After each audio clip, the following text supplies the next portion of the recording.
방금 소개받은 프리즘 투자자문의 홍춘욱이라고 합니다. 올해로 그 경제 분석가, 그러니까 경제를 전망하고 특히 시장에서 아주 중요한 변수가 3개 있어요. 첫 번째는 당연히 금리이고요. 두 번째는 환율, 세 번째는 주가인데 여러분들 다 아시겠습니다만 처음부터 뒤로 갈수록 적중률은 되게 낮아요. 그래서 일단 이코노미스트는 일단 금리만 잘 봐도 대박인데 저 사실 올해 금리 예측 완전히 틀렸고요. 정말 너무 크게 틀려서 부끄럽습니다. 작년 이맘때 썼던 책이 하나 있는데 2022년 대전망이라는 책에 필진으로 참가를 했는데 올해 우리나라 정책금리를 2% 봤거든요. 근데 지금 3.25%잖아요. 너무 많이 틀렸어요. 그렇기 때문에 오늘은 어떻게든 좀 작년보다는 나아야지, 작년보다는 발전하는 모습이 있어야지 생각을 하면서 오늘 강의를 준비했고요. 여러분들한테 끝에 가서는 2023년 제가 선호하는 자산들까지, 그러니까 저는 뭘 투자하고 있다, 그리고 뭘 더 좋게 본다까지 마무리를 하고 한 5분 정도 시간 남으면 Q&A까지 진행을 하도록 하겠습니다. 자, 그러면 본격적으로 시작을 할게요. 먼저 우리나라의 주식시장이 이 모양 이 꼴로 주식시장이 이 모양 이 꼴로 어려워진 가장 직접적인 이유는 뭐냐? 환율 때문이죠. 우리나라는 그냥 오늘 여러분한테 편하게 말씀드릴게요. 이유를 모르겠지만 환율이 50원, 100원씩 오르기 시작하면 도망가야 돼요. 그 뒤에 자본시장, 자산시장의 지옥이 옵니다. 어쩔 수가 없어요. 우리가 이 그림 보시면 알겠지만 빨간 선은 환율, 파란 선은 우리나라 물가인데 보시면 지난 우리 22년 동안, 2000년부터니까요 22년 동안 한 해에 환율이 200원 이상 올랐던 게 6번이나 있어요. 완전히 그냥 나라가 정말 죄송합니다만 이상해요. 굉장히 이상한 나라예요. 한 해에 환율이 200원씩 오르려면 그죠? 수입 물가가 얼마 오를지 여러분 짐작이 되지 않으세요? 직구 저만 하더라도 블랙 프라이데이나 사이버 먼데이 때 미국에서 열심히 특판 보거든요. 근데 이번에 하나도 안 샀어요. 왜? 환율이 너무 안 좋아. 1350원에서 살려니까 매력이 전혀 없어요. 차라리 우리나라에서 잘 재고 땡 처리하는 걸 잘 찾아보는 게 낫지 해외에서 살 필요가 없어요. 그게 무슨 말이냐 하면 환율이 상승하는 순간 우리나라에서 물건을 사야 되는 거예요. 그러면 우리나라에서 물건을 사겠다고 그러면 우리나라에 있는 수많은 기업이나 자영업자분들이 이걸 알잖아요. 당연히 제품 가격을 올리지. 너 갈 데 없잖아, 너 대안이 있어, 이러는 거죠. 결국 우리나라는 환율이 급등할 때마다 무슨 일이 벌어지냐면 물가가 올라요. 이미 정해져 있는 거예요. 이거는 우리나라 어쩔 수가 없어요. 그리고 환율이 오르고 물가가 오르면 그 다음에 누가 나타나냐면 이창용 총재님께서 뉴스에 나오시는 거예요. 그리고 나오면서 한다는 이야기가 돈을 빌려서 집을 사신 분들은 빨리 지금이라도 청산해라, 뭐 이런 이야기를 한다는 거죠. 이 그림에 나와 있는 것처럼 빨간 선이 뭐냐 하면 우리나라의 정책금리예요. 끝내주죠. 지금 이 그림을 보시면 알겠지만 파란 선, 물가가 상승하면 그로부터 6개월에서 1년 정도 지나면 한국은행이 어떻게 한다? 금리를 인상한다. 정해져 있는 거예요. 자, 그러면 내년은 어떨까요? 인하가 보이죠 벌써. 그죠? 물가가 또 떨어지기 시작하면 그로부터 한 1년 지나서 금리를 내려줘요. 그러면 언제 우리나라가 물가를 피크 쳤냐 하면 8월 달에 피크를 쳤으니까 내년 8월 정도 되면 한국은행이 태도가 바뀔 가능성이 굉장히 높죠. 벌써 이걸 보면 대충 알 수 있죠. 근데 이 모든 사단을 일으킨 첫 번째 중요한 포인트는 뭐다? 바로 환율이다. 환율이 한 100원, 50원씩 올라가기 시작하면 정말 조심해야 돼. 그리고 이게 올라가는 게 한 달, 두 달도 아니고 6개월. 언제부터 환율이 오르기 시작했냐 하면 지난해 가을부터 올랐잖아요. 올해까지 지금 1년 반을 오르고 있는 중이에요. 이 정도 되면 자산시장이 버틸 수가 없어요. 자, 다음 그림 볼까요? 오늘 강의에 가장 중요한 차트가 벌써 나왔습니다. 자, 볼까요? 파란 선은 우리나라 집값, 지난 11월 달까지의 KB 부동산에서 발표하는 주택가격 상승률입니다. 예, 축이 거꾸로 돼 있죠. 예, 오른쪽 축이니까 올라가면 빠지는 거예요. 예, 요새 우리나라 부동산 시장이 외환위기 이후에 최악의 폭락 사태를 맞이하고 있는 중이고요. 내년에도 아마 이 흐름이 이어질 수밖에 없다는 게 이 그림에 다 나왔죠. 뭡니까? 한국은행이 금리를 인상하면 그로부터 1년 지나서 부동산 시장에는 지옥이 찾아온다. 다시 할게요. 한국은행이 금리 인상하면 1년 뒤 부동산 시장은 지옥이 된다. 반대로 인하해주면 그때는 금방 좋아져요. 왜 그러냐면 지옥이 왔을 때 금리를 인하해 주는 거라서 효과가 직방입니다.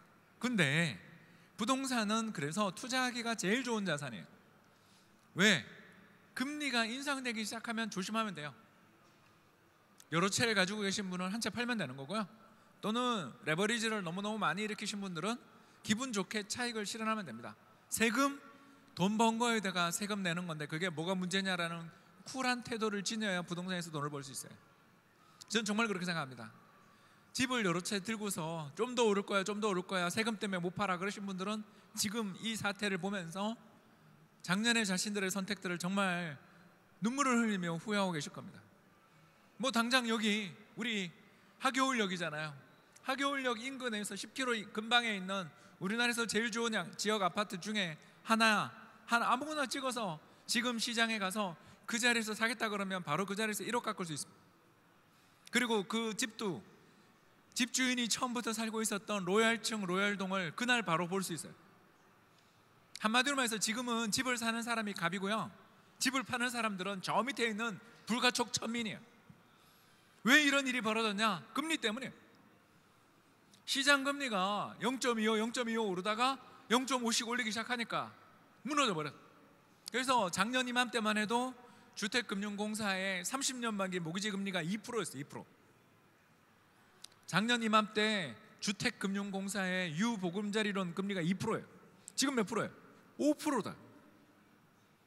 금리가 2배 반이 오르는데 집값이 버틸 수가 없어요.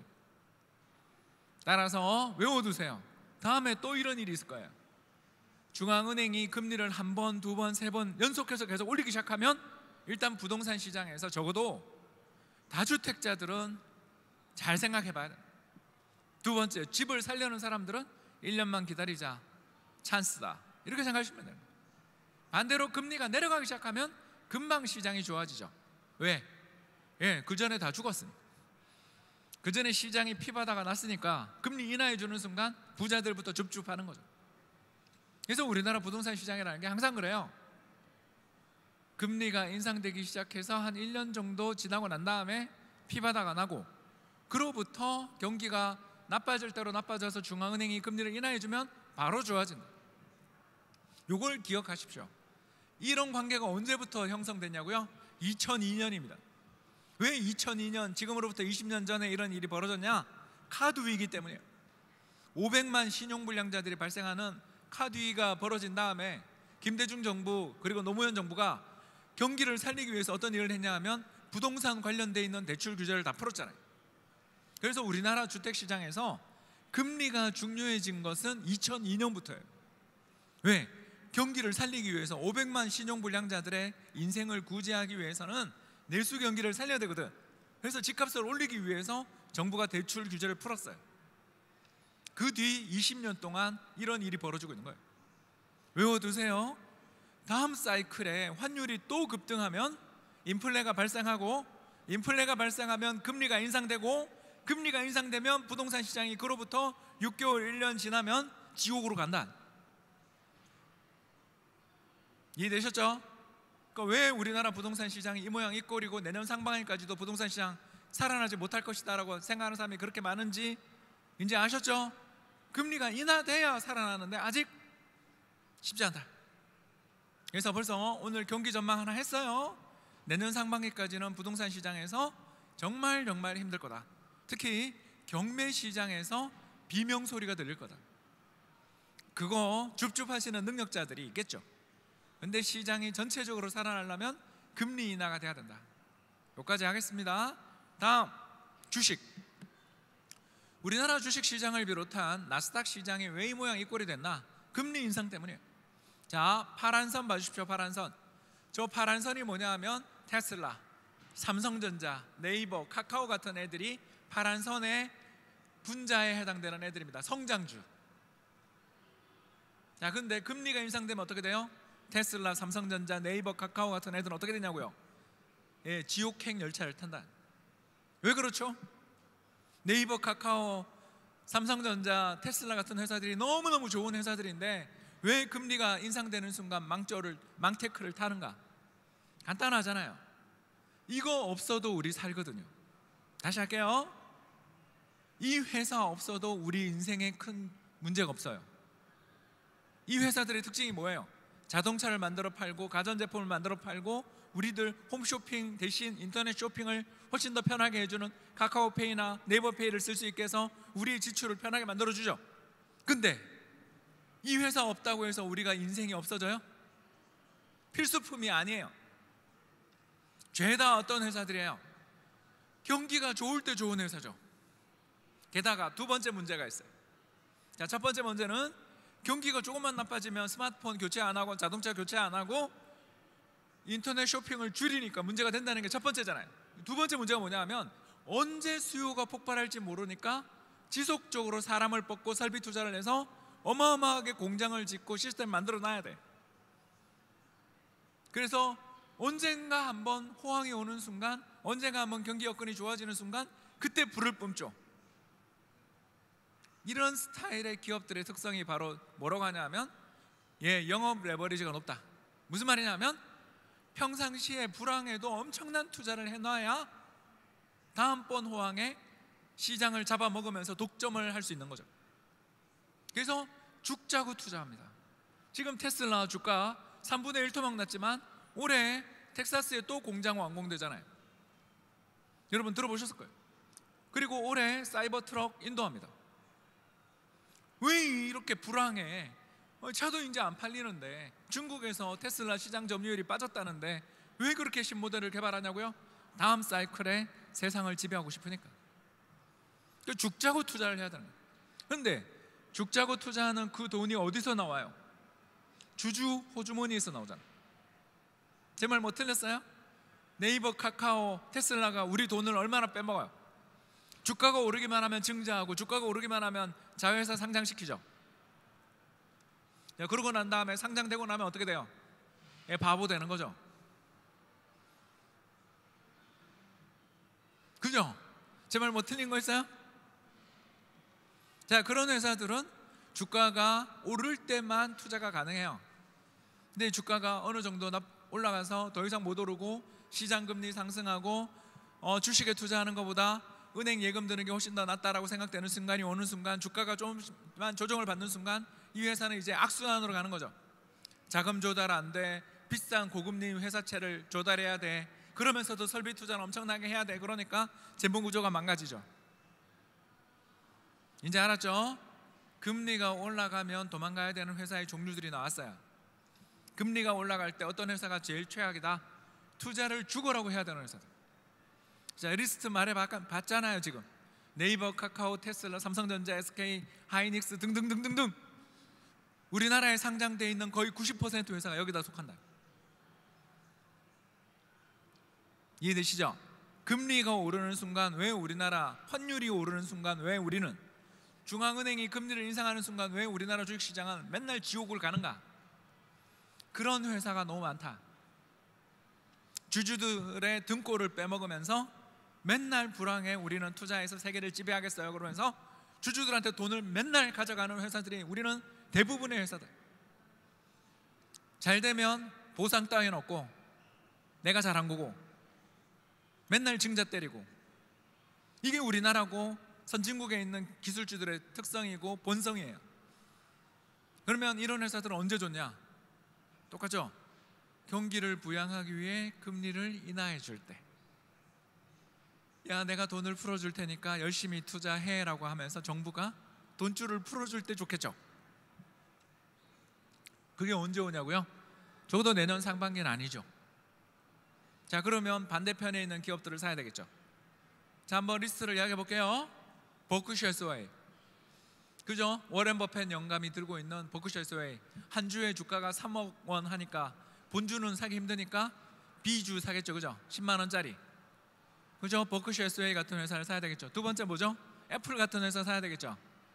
중국에서 반도체 수급이 되든 안 되든 그런 거 아무 상관없이 매년 제품을 출시하기만 하면 뭐가 달라진 것도 없는 것 같은데 맨날 제품 가격 인상하고 그거 살라고 밤새서 사람들이 줄을 서는 호구들을 거느리고 있는 회사들, 루이비통 같은 회사들, 가격을 올리는데도 좋다고 우리가 전부 다 그거 들고 다니죠. 또 코카콜라 같은 회사들, 이 겨울에 얼어 죽을 것 같아도 그래도 코카콜라 먹으면 뭐라도 햄버거라도 하나 더 마시죠. 코스트코 같은 회사들, 주차하기 정말 지옥같이 힘들어도 그래도 우리는 거기 가서 줄을 서서 계산대에 서가지고 전부 다 핫도그 하나 먹으면서 좋아하잖아요. 자, 이런 회사들의 특성이 뭐예요?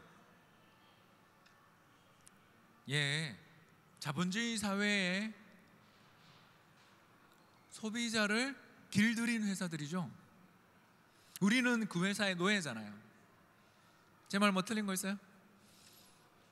우리 곧 얼어 죽어도 아이스 아메리카노 스타벅스 가서 사 먹어야 되잖아요. 이런 회사들이 불황에 정말 좋아요. 이런 회사들의 특성이 뭐죠? 첫 번째, 불황에도 돈을 잘 벌어. 떼돈을 벌죠, 그죠? 두 번째가 뭐죠? 현금이 더럽게 많아. 그럼 어떻게 해요? 불황에 무너진 경쟁자를 값싸게 인수하겠죠. 나쁜 놈들이죠. 근데 우리 같은 투자자 입장에서는 정말 천사 같은 회사들 아니에요? 그런 회사들 너무 좋지 않아요? 불황에도 돈 잘 벌고 불황에 더 독점을 강화해. 그리고 돈이 하도 많아가지고 이자율이 오르면 이자 소득이 막 회사가 돈 버는 기계야. 자, 우리나라에 그런 회사 없냐고요? 있죠. 근데 암만 고민해봐도 저는 3개 넘지 않더라고요. 여러분 상상해 보세요. 자, 경기가 나빠지면 담배를 적게 피워요, 많이 피워요? 너무 슬프다, 그죠? 그죠? 그렇지 않습니까? 우리 정관장 홍삼도 먹어야 되겠죠. 정말 열받을수록 열뻗칠수록 담배도 많이 피고 몸이 허해지면 인삼도 먹죠. 또 하나 해볼까요? 나가서 사 먹으려고 그래도 먹을 돈도 없고 힘들어 죽겠어요. 자, 그러면 우리 집에서 뭐 합니까? 라면 끓여 먹죠. 근데 요새 전 세계 옥수수 가격, 밀값이 반토막 났는데 얼마 전에 우리나라 라면 회사들 가격 다 인상한 거 혹시 기억나세요? 와, 정말 나쁘죠? 여러분, 자, 이런 나쁜 회사를 사야 돼요. 그렇지 않습니까? 이 불황에 우리가 밖에도 못 나가고 여행도 못 가고 아무 데도 못 나가가지고만 뭐라도 하나 한다면 만두라도 하나 더 구워 먹겠죠. 역시 비비고 만두 가격이 인상됐죠. 전 세계에 옥수수, 밀, 콩, 수많은 원자재, 커피콩까지 전부 지난 6월 대비 지금 반토막 났어요. 그런데 스타벅스 커피 가격 내리는 거 본 적 있어요? 빨리 스타벅스가 가격 인하한 적 있어요? 농심이 신라면 가격 인하해 준 적 있어요? 오뚜기가 진라면 가격 인하해 줬어요? CJ가 비비고 가격 인하해 주는 거 본 적 있어요? 그딴 건 없다 이거예요. 이런 회사들이 제일 좋은 회사죠, 불황에. 근데 우리나라에 안타까워요. 불황에 투자할 만한 회사가 이거 3개 말고 더 찾을 수가 있어요? 좀 가르쳐 주세요. 저도 더 투자하고 싶어요. 우리나라에서 코카콜라 같은 회사가 더 있냐고요? 우리나라에서 애플 같은 회사가 있냐고요? 없잖아. 자, 그래서 내년에 우리나라 주식시장이 지금 헬게이트가 열려서 죽어가고 있지만 살아나겠죠. 근데 그 살아난다 하더라도 지금부터 시작해서 내년에 살아날 때까지 마음 편하게 투자할 수 있는 회사는 우리나라는 거의 없죠. 됐어요? 자, 그러면 우리나라에서 지금 투자해서 가장 좋은 대상은 뭘까? 채권이에요. 뭘 사라? 정부가 발행한 10년짜리 국채를 사라. 다시 할게요. 우리나라 정부가 발행한, 한국 정부가 발행한 10년 만기 국채를 사라. 이게 내년 이맘때까지 생각했을 때 저는 위험 대비 수익이 제일 짭짤할 거다. 이제 왜 그렇게 생각하는지 말씀드리겠습니다. 다음 페이지로 갈게요. 자, 시작합니다. 우리나라 경제가 망가지고 이렇게까지 힘들어진 가장 직접적인 이유는 환율 때문이었죠. 잊지 않으셨죠? 달러에 대한 원화 환율이 상승하면, 우리나라 환율이 오르면 수입 물가가 상승하고 금리가 인상되고 부동산 지옥 가고 성장주 지옥. 그죠? 우리 다 알고 있어요. 이제 배웠어요 오늘. 그렇다면 질문이 나오죠. 환율은 왜 상승하는가? 환율은 왜 상승하는가? 두 가지 이유가 있죠. 첫 번째 이유, 미국이 잘났다. 맞겠죠? 자, 그거는 다 알아요. 근데 그보다 더 중요한 이유가 있어요. 뭘까요? 딴 나라가 망했다가 더 커요. 볼까요? 자, 파운드, 영국이죠? 브렉시트 한 다음에 영국 망한 거 다 알고 있잖아요. 내년에 영국에 한번 여행 가볼까 하고서 환율을 조회를 했더니 1파운드가 1,300원이에요. 분명히 제가 국민연금 다닐 때 출장 갔을 때 1,800원이었는데 환율이 500원 내려갔어요. 야, 너무 좋잖아요. 왜 그런가 알아봤더니 영국이 망했더라고요. 나라 자체가 망조가 들어서. 자, 유럽 마찬가지죠. 파리 여행을 꿈꾸시는 분들 지금이 찬스. 환율 너무 좋아요. 1유로에 대해서 환율 1,300원. 왜? 나오잖아요. 유로화, 파운드화 가치가 어떻게 되고 있죠? 바닥을 향해서 내려꽂고 있죠. 왜 이럴까요? 영국은 2016년 브렉시트 이후에 나라가 망했고, 그리고 유럽은 2010년, 11년 유럽 재정위기 나면서 잃어버린 10년 중이에요. 참고로 유럽 경제의 지난 10년간 성장률은 0.9%, 연평균 0.9%. 근데 같은 기간 일본 성장률 얼마인지 아세요? 일본의 지난 10년간 성장률 얼마인지 아세요? 1.0. 왜 유럽 주식 사서 우리가 망했는지 이제 아셨죠? 왜 우리가 유럽 주식을 사서 그렇게 고생하는지 루이비통이나 좀 먹여주지. 근데 그것도 사실 미국에 ADR 사면 되지. 유럽 가서 살 필요가 없잖아요. 왜 유럽의 주식에 투자해서 우리가 그렇게 고생했냐? 답을 이제 아셨죠? 네, 그 나라가 다 망했어요. 거기다가 우크라이나 전쟁까지 터져서 에너지 가격까지 급등하니까 이제 이 겨울에 전부 다 난방비 걱정 때문에 나라가 돈도 제대로 못 쓰고 있는 나라가 됐다. 자, 또 나가볼까요? 빨간 선은 중국의 위에나 환율, 그리고 파란 선은 일본의 엔화 환율인데 둘 다 똑같죠? 둘 다 환율이 오르고 있어요. 자, 앞에는 자기네 통화에 대한 달러 환율이니까 떨어지면 자기네 통화 가치가 떨어진 거고요. 앞자리가 다르죠? 달러에 대한 엔이죠. 그래서 저게 올라가면 달러가 강세입니다. 자, 여러분, 이걸 보는 순간 이제 우리는 하나를 알았어요. 뭐다? 전 세계 50%가 망했다. 다시 할게요. 전 세계 GDP의 50%를 차지하는 나라들이 망했다.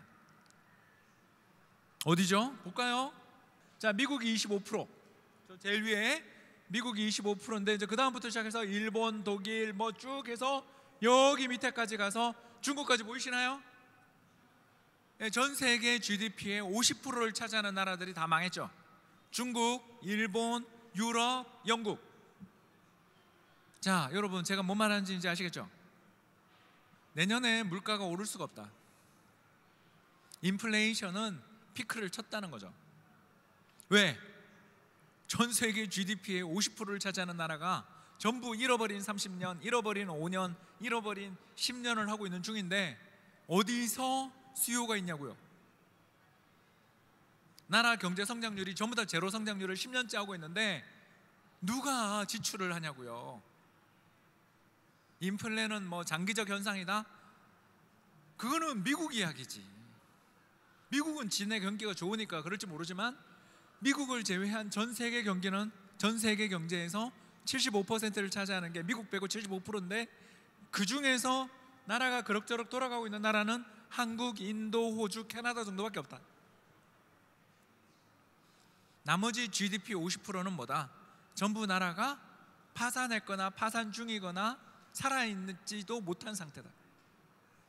그리고 그 나라 경제가 내년에 좋아질 거냐? 자, 여러분, 일본 경제가 내년에 좋아질 것 같아요? 중국이 지금 응급실에 사람들이 넘쳐서, 우리 재작년 4월에 제 고향 대구에서 벌어졌던 일이 벌어지고 있어요. 중증화 사망자 수가 폭증하고 있죠. 이제 코로나 열었더니 그동안 받았던 게 전부 다 물백신이었던 게 드러났잖아요. 다 해먹었겠지. 여기서 주어는 없어요. 아무튼 간에 누가 해먹었겠지. 그래서 국민들이 그동안 죽으라고 받았던 백신을 맞아놨는데 갑자기 오미크론에 이제 도저히 못 살겠다고 확 열었더니 사망자 수가 폭발하고 있잖아요. 더군다나 이 겨울에 노인들이 안 그래도 폐렴에 취약한데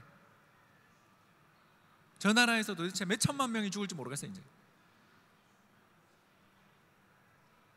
그런데 그 나라가 내년 성장률이 잘 나올까요? 유럽 마찬가지지.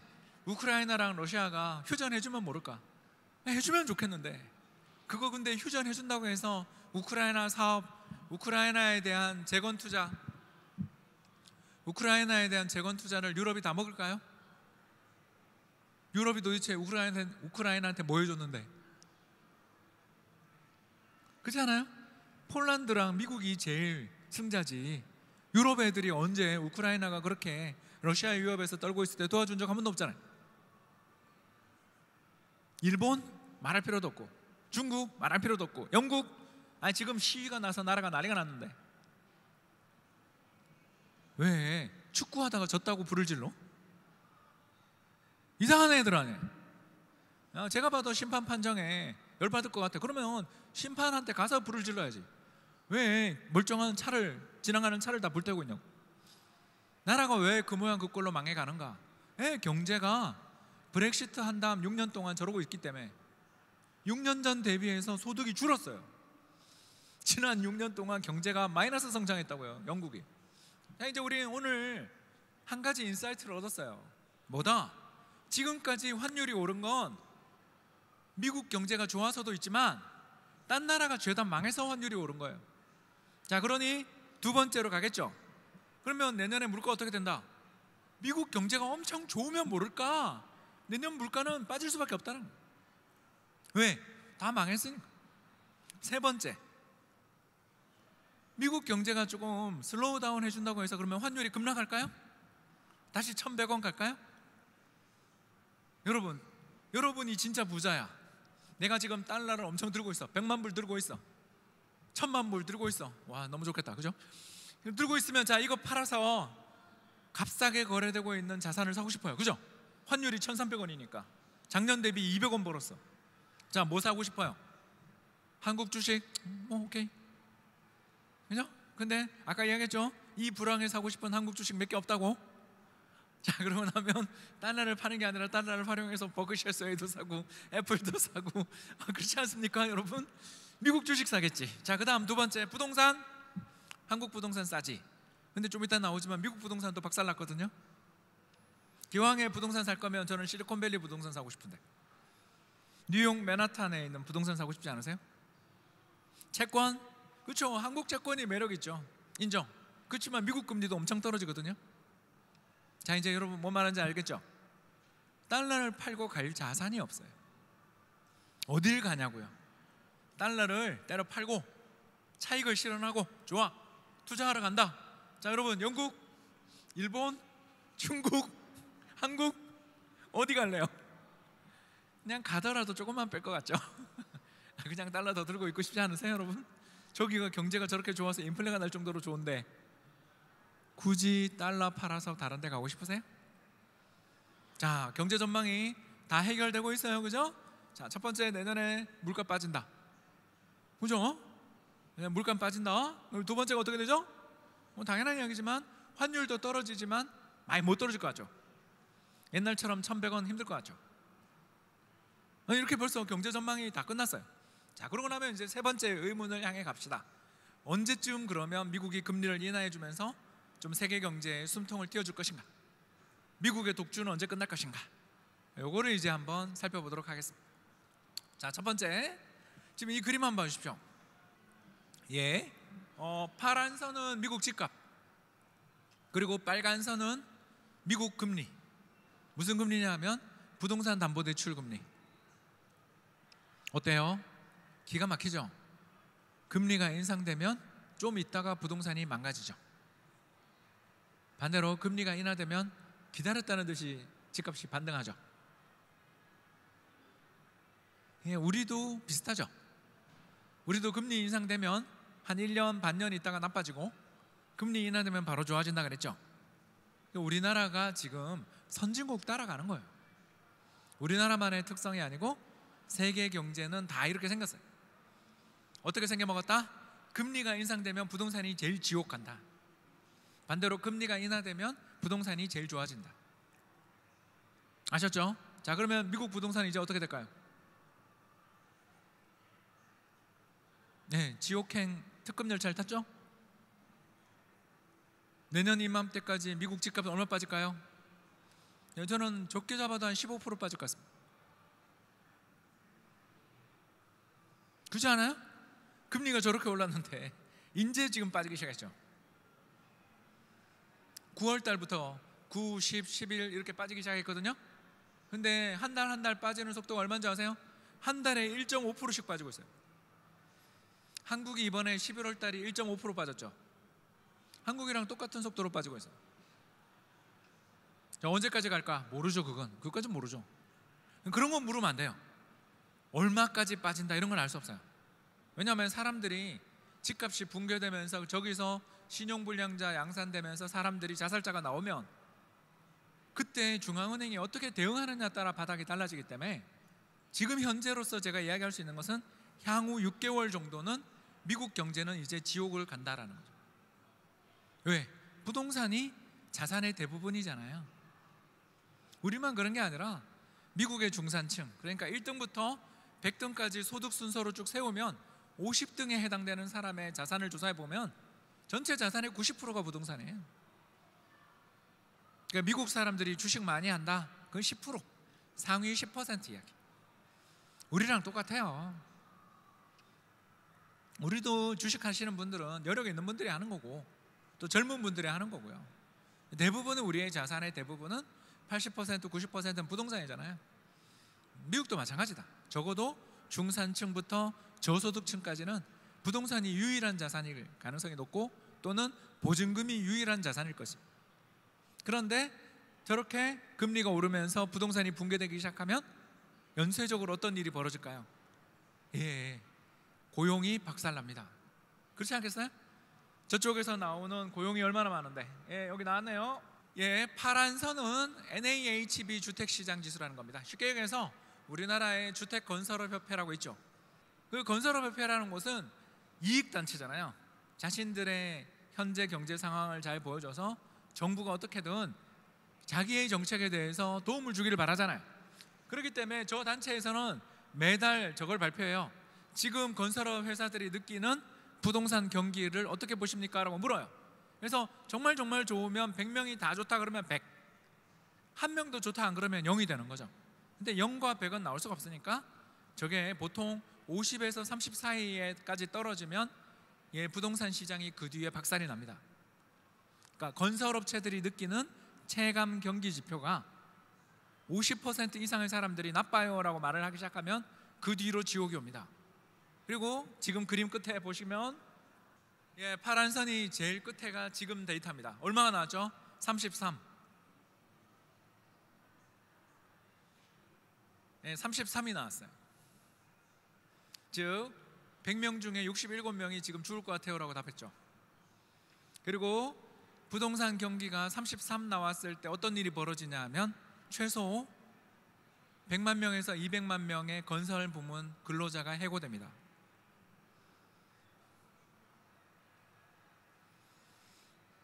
우리도 그렇죠? 그럼 어떻게 될까요? 내년 이맘때쯤 미국 실업률이 급등하겠죠. 건설 부문 하나에서 고용되어 있는 근로자의 숫자가 얼마냐면 700만 명 되는데 코로나 때 보니까 100만 명이 한 방에 해고되더라고요. 자, 근데 지금 코로나보다 더 나빠지고 있죠. 그래서 내년 이맘때 미국 실업률은 제가 봤을 때는 5%는 넘을 것 같아요. 지금이 얼마냐면 3.7인데 미국 실업률이 5%는 넘을 것 같아요. 더 나가서 제조업입니다. 빨간 선은 역시 똑같아요. 미국의 제조업 업체들이 느끼는 체감 경기. 그리고 파란 선은 제조업 고용. 똑같죠? 눈앞에 뭐가 왔습니까? 지옥의 문이 열렸습니다. 제조업에서는 얼마 정도 해고될까요? 한 150만 명에서 200만 명 정도 해고가 보입니다. 그래서 건설업에서 한 100만 명, 제조업에서 한 200만 명 해고가 지금 눈앞에 임박했죠. 그러면 저게 언제 나오냐? 몰라요. 제가 그걸 모르겠어요. 언제 자른지는 저도 모르죠. 그래서 여러분한테 오늘 드디어 팁을 드리게 됐습니다. 미국의 정리해고 뉴스가 나면서 미국 실업률이 4.4%를 넘으면 4땡입니다. 미국 실업률이 4.4를 넘었다라는 소식이 들리면 그때가 제가 생각했을 때는 미국 주식 타이밍인 것 같습니다.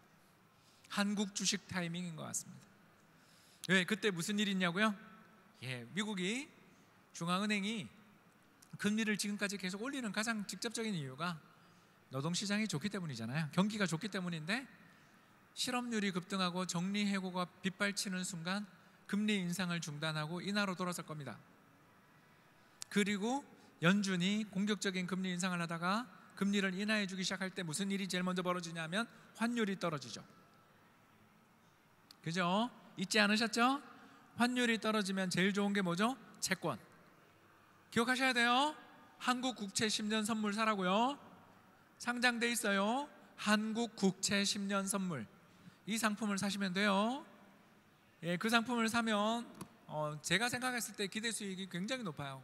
자, 그러면서 채권 시장에서 빅 랠리가 벌어지잖아요.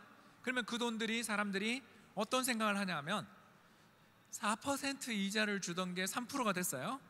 지금 그렇게 가고 있죠. 이미 국채금리가 얼마 전에 4%였는데 지금 3%예요. 그리고 좀 있으면 3%도 깨질 것 같아요. 왜? 이걸 예상하니까.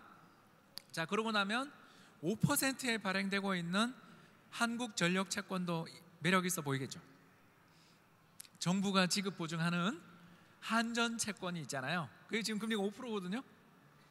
근데 정부가 발행한 국채금리가 3% 밑으로 내려가면 한전 어떻게 보일까요?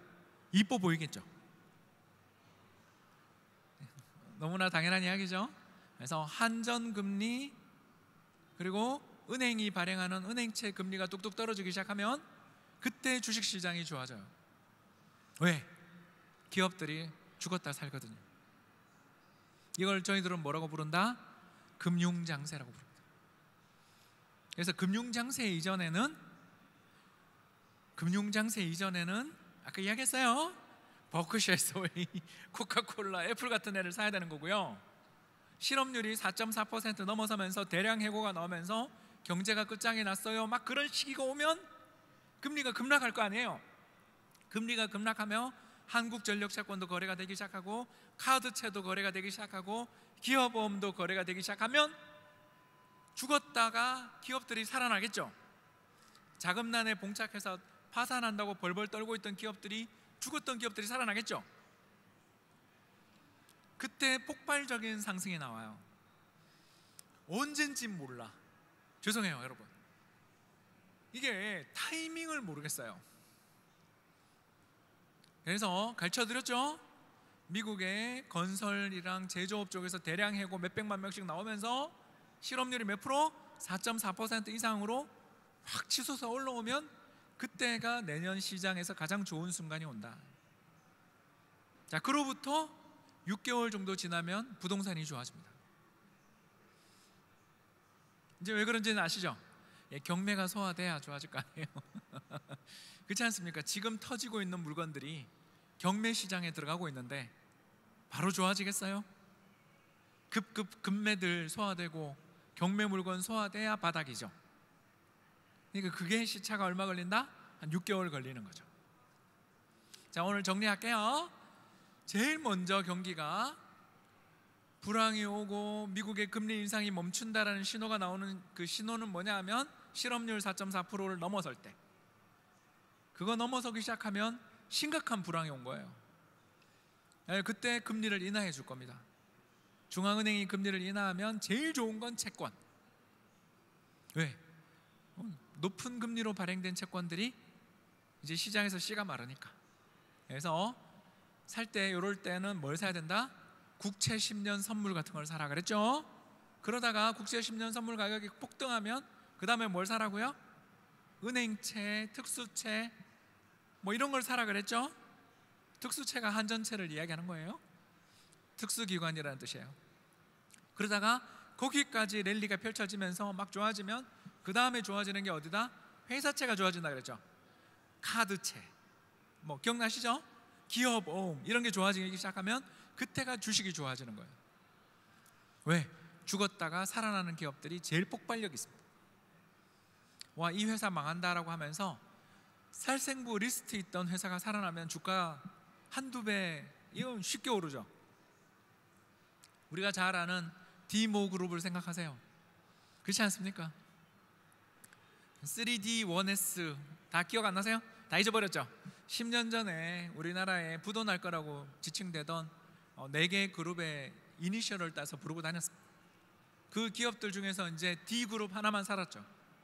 그리고 그 뒤에 어떻게 되는지 아시잖아요. 시장이 회복될 때 D그룹 주가가 폭등하는 거 한번 보셨을 겁니다. 왜 그러냐? 죽다 살아날 때 그 수익이라는 게 어마어마하게 크다. 여기까지가 오늘 미국 경제에 대한 이야기였고요. 마지막으로 인플레이션 이야기만 하면 경제 전망은 끝날 것 같습니다. 얍. 왜 당신은 물가가 잡힌다고 그렇게 단언하는가? 앞으로 물가가 오를 일은 없다라고 이야기하는가? 이미 나와 있어요. 자, 여러분 봐주세요. 빨간 선은 국제유가. 지금 이번에 80불 깨졌죠? 12월 달에 저기 있는 점선을 깼어요. 이거는 11월 달까지 통계고요. 이번 달에 들어서 여기서 다시 밑으로 꽂았어요. 다음 두 번째 파란 선 봐주십시오. 파란 선이 뭐죠? 국제 식량 가격. 자, 유가가 떨어지면 식량 가격도 떨어져요. 왜 그런지 아세요? 바이오 연료 때문에 그렇습니다. 어떻게 하냐면 기름값이 오르면 옥수수를 정제해서 만든 바이오 디젤을 넣는 거예요. 국제 유가가 오르면 콩기름을 정제해서 만든 바이오 에탄올을 기름 대신 넣죠. 우리나라는 그렇게 안 하는데 미국, 유럽, 브라질, 인도, 인도네시아는 이 제도가 규정돼 있어요. 따라서 미국 전체 콩 생산량의 39%, 미국 전체 옥수수 생산량의 36%가 기름으로 뗍니다. 처음 들으셨죠? 그래서 유가가 오르면 무조건 곡물 가격이 급등하고요. 왜? 더 많이 콩기름이 필요하니까. 반대로 국제 유가가 폭락하면 콩기름에 대한 수요가 사라지면서 콩값이 폭락하고 우리 식용유 값이 떨어집니다. 자, 그런데 여러분 잘 생각해 보세요. 국제 유가가 6월 달에 130불 찍고 지금 75불이죠. 거의 반토막 났어요. 자, 그런데 택시 요금 이번 달에 인상됐죠. 그렇지 않아요? 택시 요금 이번 달에 인상됐죠. 또 옥수수랑 밀가루 가격이 6월 달에 피크를 치고 지금 반토막 났거든요. 근데 농심 신라면 가격이 11월에 인상됐죠. 여러분 이제 아시겠어요? 전 세계의 원자재 가격이 폭락한다고 해서 바로 물가가 떨어지는 게 아니에요. 6개월에서 1년 걸려요. 어떻게? 힘들었던 기업들이 원자재 가격이 상승했어요 하고서 제품 가격을 인상하는 거죠. 그리고 물가를 인상한 다음에 가격 깎아준 거 한 번도 본 적 없잖아. 이제 이해되시죠? 그래서 요 효과가 내년 3월에 나오거든요. 지금 국제유가 폭락하고 국제상품 가격 폭락한 효과가 내년 3월에 나옵니다. 그러면 내년 3월 소비자 물가가 얼마까지 떨어질까요? 2%까지 떨어집니다. 지금 7%죠. 지금 7%인 물가가 요대로 가면 내년 3월에 2%로 떨어집니다. 자, 그래서 이거는 믿으면 안 돼요. 제 생각에는 내년 2월, 3월이 되면 금리 인상이 끝나고요. 이거는 믿으면 안 돼요. 희망. 저도 이미 투자를 하고 있잖아요, 그죠? 제 말을 믿으면 안 되고요. 그래서 소비자 물가 상승률이 앞에 2자가 찍히는 시기가 내년 봄일 거다. 그리고 미국의 실업률이 4.4를 찍는 시기는 내년 여름이다. 아까 다 했잖아요, 그죠? 이렇게 보여지는 거죠. 그러면 내년 가을에 되게 좋겠죠. 경기는 되게 나쁘지만 금융 장세의 가능성이 있죠. 근데 그 금융 장세라는 게 꼭 7월에 온다, 8월에 온다라고 믿으면 안 되죠. 그 전에 올 수 있죠, 그죠? 그러니까 비스무리하게 가정합시다. 소비자 물가 상승률이 한 2%대까지 떨어지고 미국의 실업률이 4.4는 몰라도 4%도 넘고 4.1도 넘고 뭐 그런 식으로 되면 분할 매수하자. 또 그때가 됐을 때 반등하는 종목을 처분해서 그동안 물렸던 주식들을 처분해서 정말 미래가 밝아 보이는 기업 위주로 갈아타자. 지금은 갈아타지도 못하잖아요. 매매가 안 되는데 반토막 난 상태에서 갈아탈 수가 있나? 좀 반등해야 갈아타지, 그죠? 그러니까 내년 봄에 교체 매매를 잘 하시라.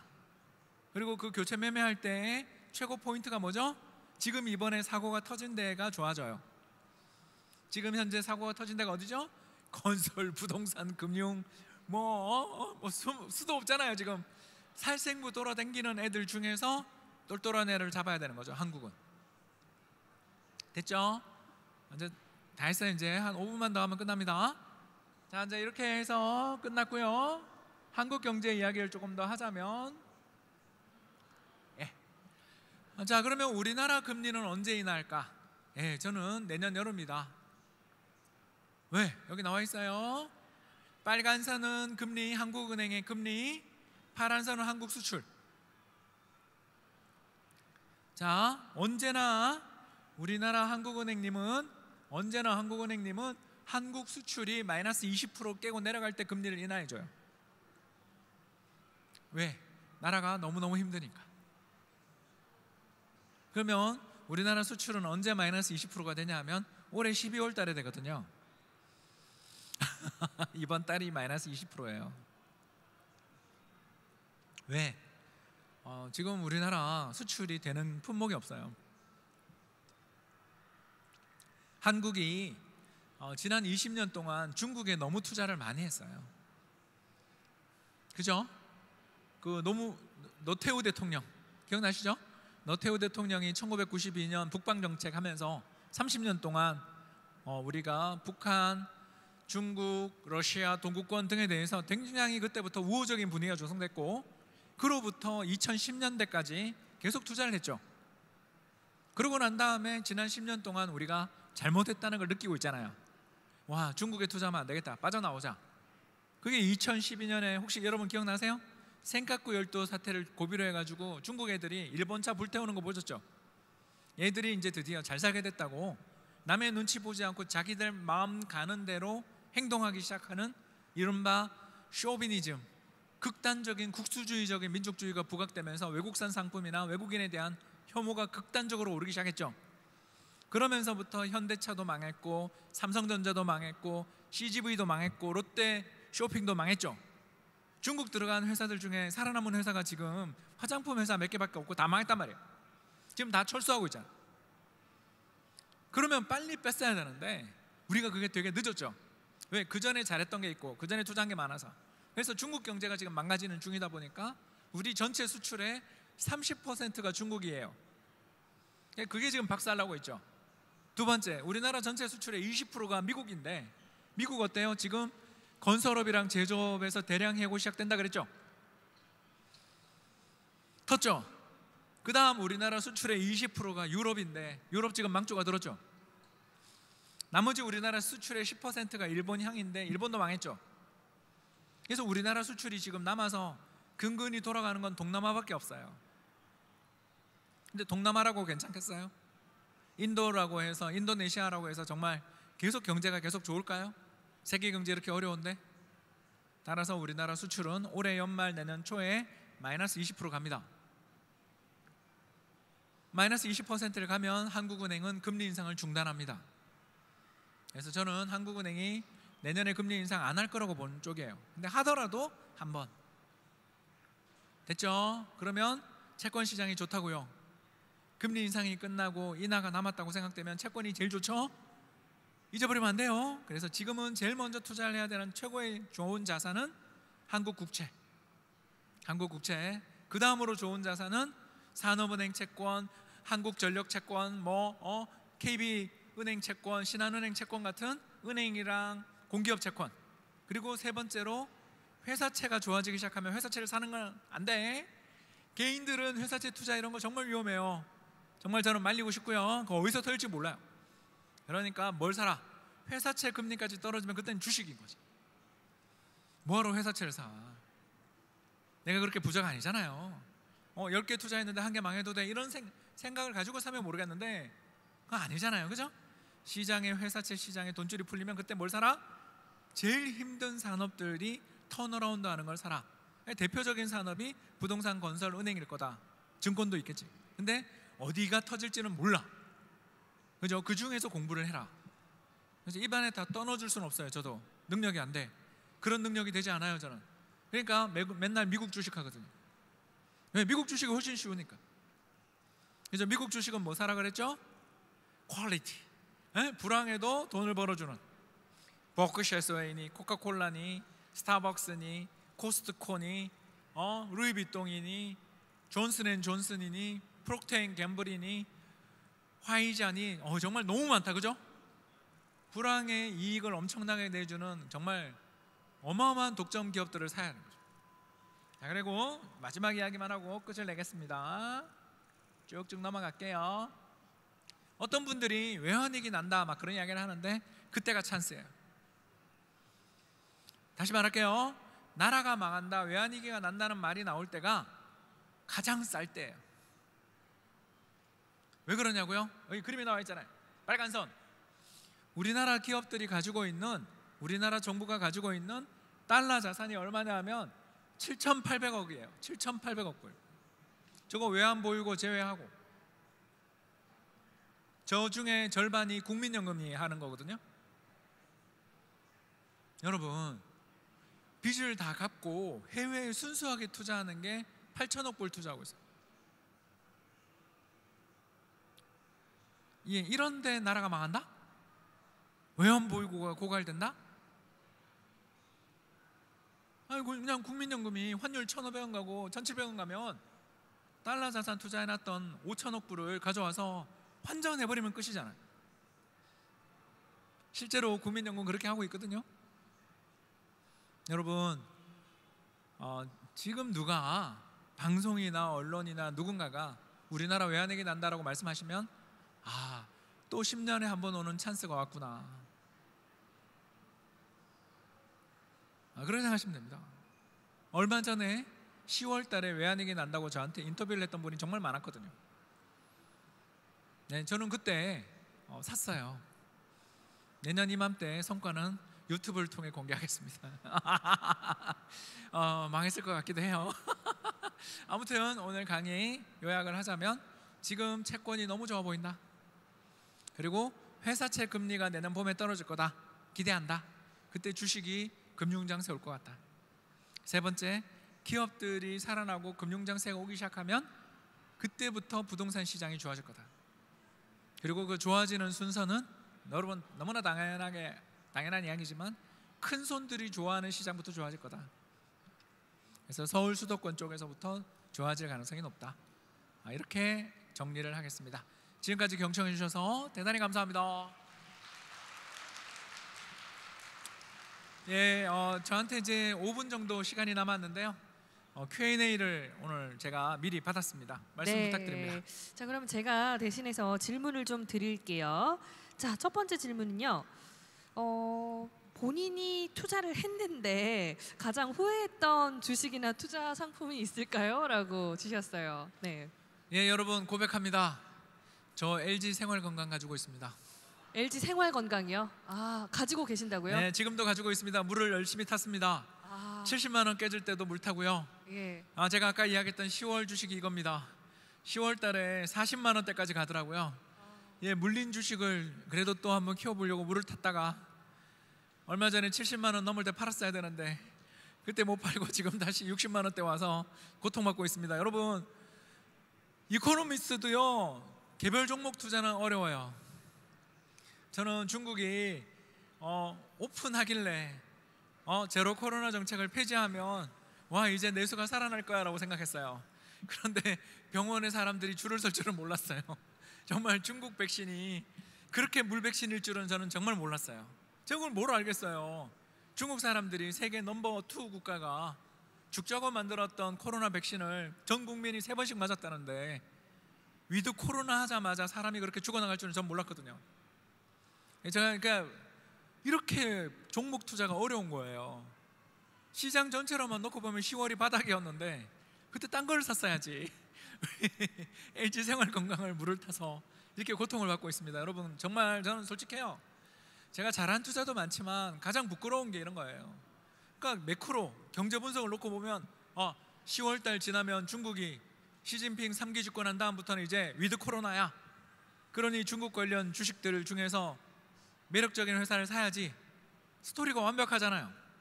그랬으나 사람들이 그렇게 죽어나갈 줄 몰랐다. 그러니까 진짜 알 수 없어요. 그래서 너무 한두 종목 좋아하시면 안 되고요. 확신을 가지시면 안 돼요. 그냥 저기 홍춘욱이가 그러는데 내년에 미국 실업률 한 4.4% 되면 좋아진다니까 한 4.2부터 예를 들어서 내 투입할 수 있는 자산이 1,000만 원이다 그러면 300만 원씩 사는 거죠. 그러니까 이렇게 분할해서 매매를 하고 해야 되는데 눈에 약간 이렇게 뭐가 꽂히면 이 개별 종목에서는 그게 안 되더라고요. 그래서 참 그 좋은 타이밍에 주식을 사도 그걸 사가지고 지금 이렇게 고통받고 있습니다. 부끄럽습니다. 주식에 대한 후회 얘기를 하면 계속 끝이 안 날 것 같아서 그 네. 마음을 저도 너무 잘 알거든요. 그래서 다음 질문으로 바로 넘어가도록 하겠습니다. 네, 아이러니하게도 대표님께 정말 죄송한데요. 대표님도 이런 후회와 실패가 있으시다는 게 저희에게 좀 위로가 되네요. 네. 네. 자, 다음 질문은요. 가장 존경하는 투자자는 누구시고 그 이유는 무엇인지. 저는 피터 린치를 제일 좋아하고요. 저도 매니저 출신이잖아요. 근데 이 피터 린치가 어떤 사람이냐면 마젤란 펀드라는 정말 저희들 표현으로 학고 펀드를 갖고 있었거든요. 그러니까 그 자산이 300억짜리 펀드였어요. 근데 그거를 15년인가 만에 200조짜리 펀드를 만들어요. 그래서 돈을 엄청나게 벌었죠. 그러고 난 다음에 그 사람이 깨끗하게 은퇴를 하더라고요. 그러고 난 다음에 실제로 피터 린치가 좋아하던 주식들이 그때부터 안 올랐어요. 1992년 이 사람이 은퇴를 한 다음에 마젤란 펀드가 그 뒤로도 운용이 됐는데 그 뒤에 마젤란 펀드의 성과가 전체 시장에서 최악이었어요. 다시 할까요? 피터 린치 은퇴하자마자 마젤란 펀드가 사라졌어요. 없어졌어요. 수익률이 너무 나빠서 없어졌어요. 뭔 말인지 아시겠죠? 자기가 잘하는 영역에서 돈을 벌어야지, 자신이 잘할 수 있는 영역에서 돈을 벌어야지, 잘 모르는 거 이거 좋다는데 라는 말을 듣고 투자하면 망한다라는 걸 피터 린치만큼 잘 보여주는 사람이 없는 거죠. 그래서 아까 제가 LG 생건 이야기를 한 게, 너는 매크로 투자를 잘하면 달러를 사서 투자를 하고 외환 투자를 해서 돈을 벌어야지 왜 개별 종목까지 투자 한번 해보겠다 그러다가 이렇게 고생을 하냐 이거죠. 100만 원 깨졌다고 좋다고 들어가서 물을 타다 이렇게 지금 쓰러져 있다. 그러니까 자기가 잘하는 걸 해야 되고요, 자신이 공부를 많이 한 영역을 해야지, 세상이 또 자신의 영역과 안 맞다고 생각될 때는 쉬는 게 투자다. 이 말씀 드리고 싶습니다. 감사합니다. 네, 와, 1시 정각 딱 맞춰주셨어요. 감사합니다. 역시 또 유튜브 방송을 하고 계시니까 방송도 아주 잘 해주셔서 정말 저희가 여러모로 큰 박수 보내드리도록 하겠습니다. 감사합니다. 네.